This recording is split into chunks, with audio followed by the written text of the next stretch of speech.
saw the mouse, didn't you, Jax? You just saw it. Under the glass, somewhere here. Here!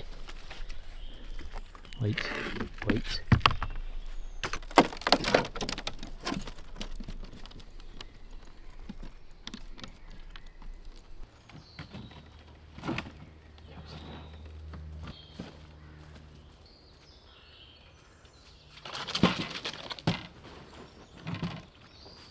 Leave it, leave it, leave it, leave it. Hey, here, come on. Here. Well, he did get the mouse. Jax got the mouse.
Well, I'm back out in the woods and I've been working on the folding cabin. Number of different things I've done, a few upgrades, a few changes and tweaks, and there's still actually some things I'm going to do on this episode, so make sure you hang around because it's going to be really exciting. Hopefully it works. I don't know, but you've got to try these things. So first thing first was, I think I have moved the cabin to begin with. I mean, I painted it first and I sealed it with some, I think it was masonry and wood, exterior kind of masonry wood sealant paint, essentially, because OSB, the wood that I'm using here, is notorious. It's an interior wood, really. It's notorious for absorbing moisture and just warping and expanding and just getting really damp. The reason I went for it was because it was cheap at the time, and it was widely available. But in terms of the wood look, to try and protect it, because it is going to be out here in the woods, the cabin, I sealed it with this paint and I just rolled it on. And when I had done that, I decided to move the cabin. The reason being is because the area that I built it in was a bog. I hadn't realised this when I was building it, because it was kind of dry at the time when I first moved it there. And then over the winter months I realised that once I was walking through there, the ground was really soft, and that's where all the rainwater was landing and just sitting, and so it ended up being a bit of a muddy bog, which was not ideal, getting in and out of the cabin and just having mud everywhere. And so what I did was folded the cabin back up once the paint had dried, and then I got it back on the wheelbarrow, and it was quite heavy, this cabin. Wheeled it, I don't know, I'm probably 100 yards from where I'd built it before. Wheeled it down here to the beech area of the woodland, where it's really nice and kind of loamy soil, so it drains really well in this particular section. It's also under the cover, it's less buggy, there's a lot more bugs down that way where the ash trees and the hazel trees are. There's a lot less bugs up this way. And it's just a nice surrounding. I can see a lot further around the woodlands, and I've got that big kind of panoramic glass, not panoramic, but skylight, so it's nice to be able to see a bit more.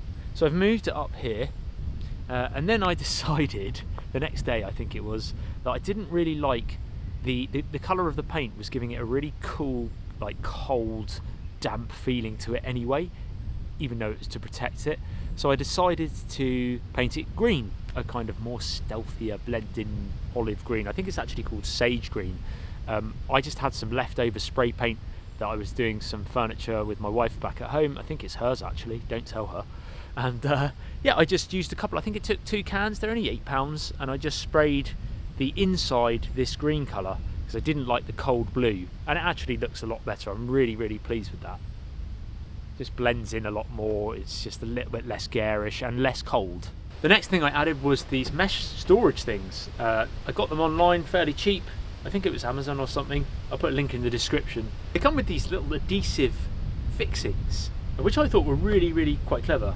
They have a screw with it as well through the centre, so it's kind of double security. Annoyingly, I needed to take them off in order to spray the inside of the cabin green.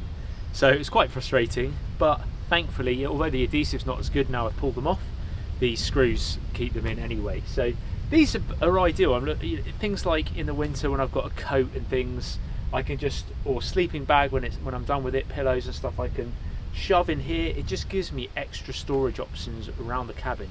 And I've got 2 on this side of the wall as well. So they're smaller ones. Again, I can put things like coffee, tea, first aid kit, anything really can be stored in those. They can take, there's bungee cord here on the front, so there's quite a bit of space when you spring it open like that. You can fit quite a lot in these. So I'm kind of trying to make, it's a tiny cabin this, absolutely tiny.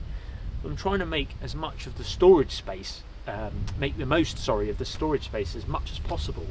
And I just saw these when I was doing some research, and I thought, you know what, they look really good.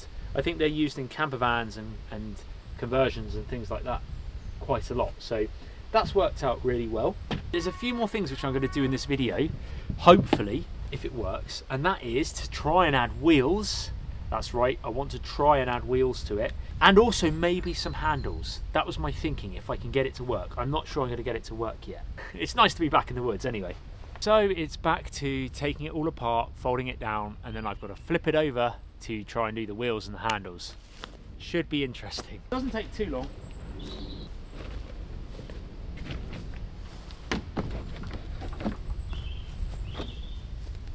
Stick great thing about these storage pockets as well on the insides is they're flat anyway, so they pretty much just sit nice and flush.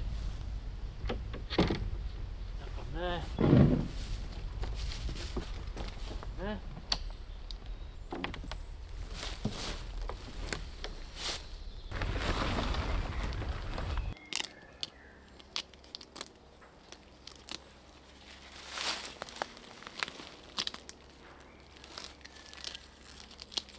A little bit of red showing, chipped off, but took most of the garish red colour out of the way.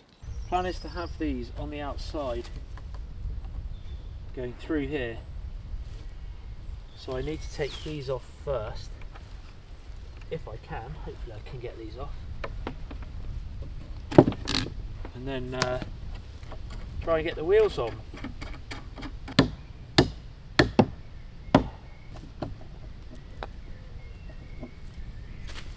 I've got these really long M12 200mm coach bolts. I need them to be longer because of the wheels. I really hope they fit. I don't know if it's going to. But... So these are actually wheelbarrow wheels. They're the biggest I could find. We'll see if this works, guys. I've got no idea. We have room once I put a spacer in there.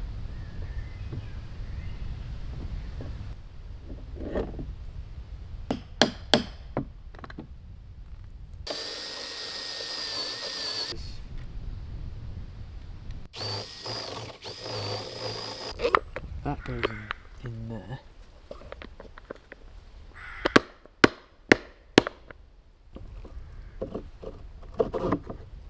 Yep. It spins.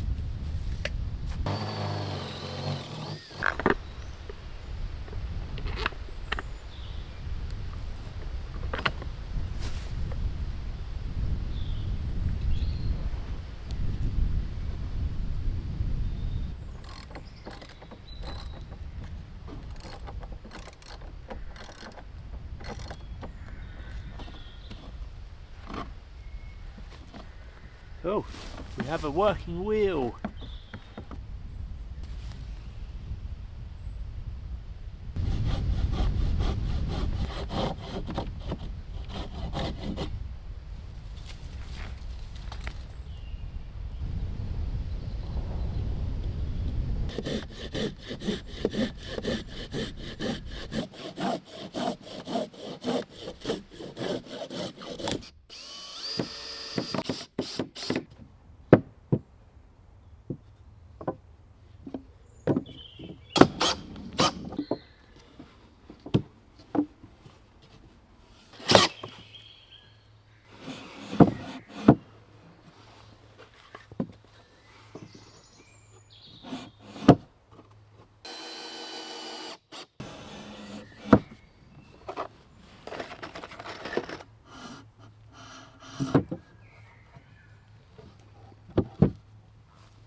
Okay folks, this is it.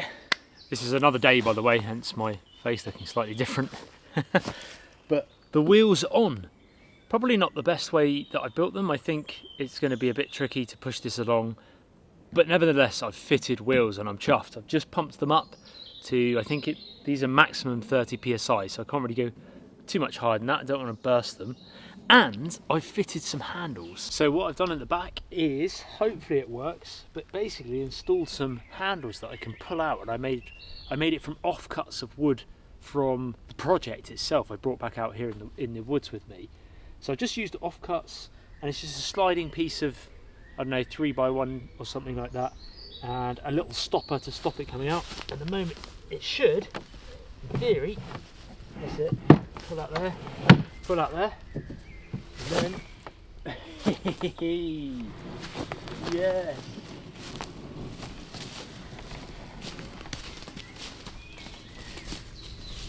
That's so cool. I'm now going to take my cabin for a little walk.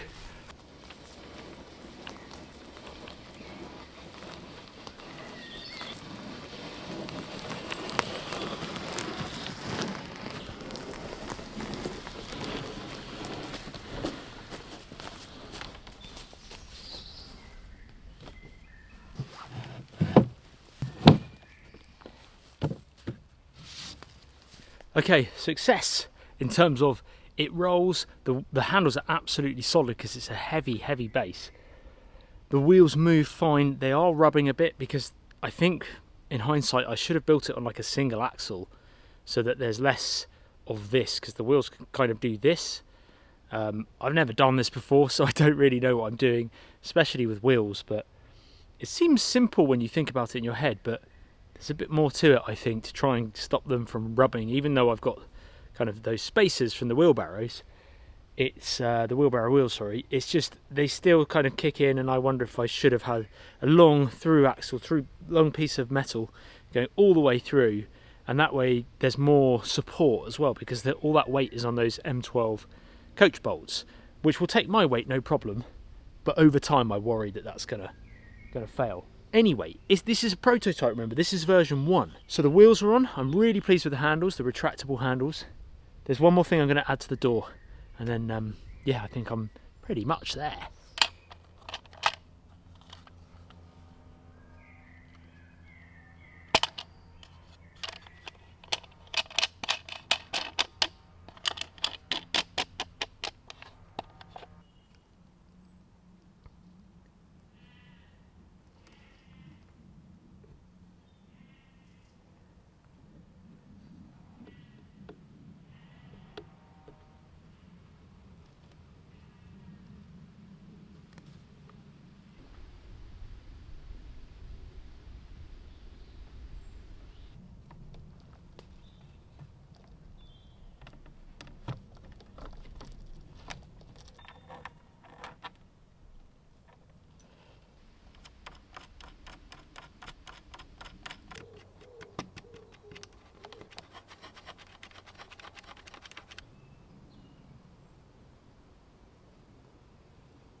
So now, instead of the plastic sealed kind of acrylic window that I had, I got this cheap little porthole window off Amazon.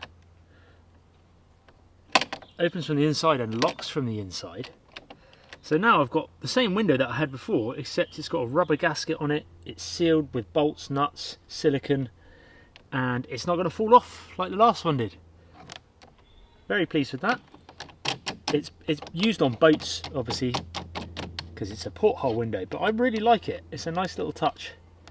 So yeah, when the cabin gets put together, that is going to be perfect on the little front door there. So I'm really pleased. The wheels haven't fallen off. The little stove jack actually had twisted and fallen off, so I've got to maybe tack that in. The roof went back on okay. Needs a bit of a clean and a wipe down, but other than that, I'm really pleased. I've got handles, I've got wheels, it's movable, it can totally flat pack and fold. I think there's one or two things I want to add, which I will do in the next time I'm back here to do another overnighter in it. The second overnight, if you want to see the first one, I'll put a link up here. That was really good. But now I feel like we're at the stage where it's pretty much finished. I've actually been really restricted and limited on what I could do over the last couple of weeks. And that's because of this. If you saw, not the previous episode, but the episode before that, I got really bad food poisoning, quite bad actually. Ended up feeling really rough. I did a live stream on this explaining a lot more detail last week, I think it was. I'll put a link in the description below, or just go onto my channel to the live tab section and you'll see the live stream. But essentially got really bad food poisoning, ended up in hospital. Well, went to hospital myself. I didn't get taken to hospital. I wasn't feeling like feverish or anything, just really, really bad stomach cramps and things. They did loads of tests, and it turns out that I had E. coli. There's different strains of E. coli. I didn't know that. I had the bad type, and they said the only way, if your body's not getting rid of this bacteria, which sometimes that can happen, the best way we can do that is by an IV drip intravenous antibiotics straight into my veins, into my blood vessels, so it can try and kill it really quickly. So I said to them about kind of my job and what I do, and they said, well, you're not at the stage where you need to stay in hospital. You're up and you're walking and things. You haven't got really high temperature, so you'd have to either come in every day for an appointment and book an appointment with the hospital for 2 weeks and have the injection of the antibiotics, or we can put what's called a PICC line in, PICC, pulmonary something inserted catheter. I can't remember. Essentially, I'll show you briefly, but it's here. So this has been on me for a week now. I've got another week to go. There's a tube which is full of antibiotics. There's a little valve which makes sure that no oxygen gets in there. The little cap end there, and that's where I mix up the antibiotics at home. They taught me how to do this. I could take the antibiotics at home. I mix it up, the dry solution, with the sodium chloride, all the right levels. It dissolves. I then put it in a bag or a it's not so much a bag actually, it's more of a bottle of more sodium chloride. I hang that up high and it drips into my system over the course of about half an hour. Every morning I do that. So this PICC line goes around here into my main vein in my bicep, and then it comes all the way up here, and it's like a minor procedure. He had to numb it all, and then he had an ultrasound that could see my vein and a camera that I think that went inside my vein to see where he was pushing it.